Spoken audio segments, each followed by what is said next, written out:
Welcome to my channel Hema హంగామా. నేను మీ Hema. And ఈరోజు హేమ హంగామాలో నెక్స్ట్ ఫిల్మ్ అప్డేట్ ఏంట్రా అంటే అప్పు అప్పు అప్పు బ్రేకప్ అవుతా నీతో ప్యాచప్ అనే సాంగ్ క్యాచీగా ఉంటుంది. ఇప్పుడు ఎందుకు ఈ సాంగ్ పాడుతున్నావు, ఏంటి సంబంధం అనుకుంటున్నారా?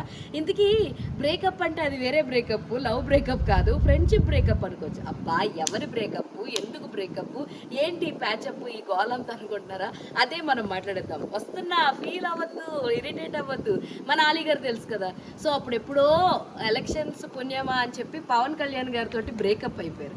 అండ్ ఇప్పుడు ప్యాచప్ అవుదామని చూస్తున్నారు. ఎందుకంటే నిన్న రీసెంట్గా జరిగిన సరిపోతా శనివారం ప్రీ రిలీజ్ ఈవెంట్కి అయితే అలీ గారు రావడం జరిగింది.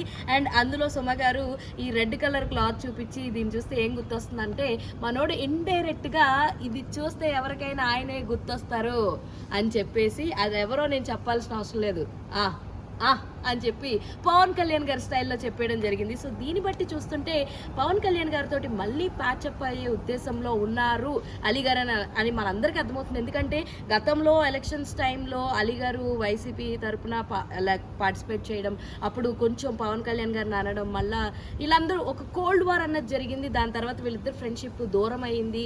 ఆ దూరం ఇంకా ప్యాచప్ అయితే అవ్వలేదని మనందరం చూస్తున్నాం. అయితే దారయ్య గారు ప్రొడ్యూస్ చేసినటువంటి సరిపోతా శనివారంలో ఆయన ఒక రోల్ చేయడం జరిగింది. నానితో యాక్ట్ చేయడం చాలా చాలా బాగుంది అనిపించింది. అది కాకుండా ఓజీలో కూడా మనం అతి త్వరలో మళ్ళీ పవన్ కళ్యాణ్ అలీ గారి కాంబినేషన్ అయితే చూసే ఛాన్స్ అయితే మనందరికీ వచ్చేసిందని చెప్పొచ్చు. మరి చూడాలి వీళ్ళు ఎంతవరకు ప్యాచప్ అయ్యారు, వీళ్ళ బ్రేకప్ అన్నది క్లోజ్ అయిందా లేదా ఇంకా కంటిన్యూ అవుతుందా లేదంటే ప్యాచప్ అయిపోయిందా, ఇవన్నీ తెలుసుకోవాలంటే ఇంకొన్ని రోజులు మనం వెయిట్ చేయాలి. సో ఓజీ కూడా అతి త్వరలో ఆన్ సెట్స్కి వెళ్ళిపోబోతుందని నాకు చిన్న అప్డేట్ అయితే మూవీ వర్గాల్లో కానీ ఇండస్ట్రీలో కానీ సర్క్యులేట్ అవుతున్న వార్త. మరి చూడాలి. సో అలీ గారు పవన్ కళ్యాణ్ గారు అప్పట్లో సినిమాలు చేసినప్పుడు వాళ్ళిద్దరి మధ్యన కామెడీ కానీ వాళ్ళిద్దరి టైం స్పేస్ కానీ చాలా చాలా బాగుండేది. చాలామంది ఎంజాయ్ చేసేవారు. బట్ ఏమయ్యిందో ఏం జరిగిందో మనకు తెలియదు. ఒక చిన్న దూరం ఇంత దూరంలాగా అయిపోయింది.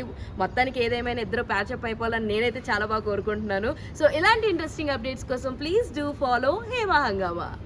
అరే అరే చెప్పురా. అరే అదేరా ఇందాక చెప్పమని చెప్పే కదా. ఏది ఫ్రెండ్స్ సబ్స్క్రైబ్ చేసుకోండి ఫ్రెండ్స్ కదా, మీరు కూడా సబ్స్క్రైబ్ చేసుకోండి. లేకపోతే తెలుసుగా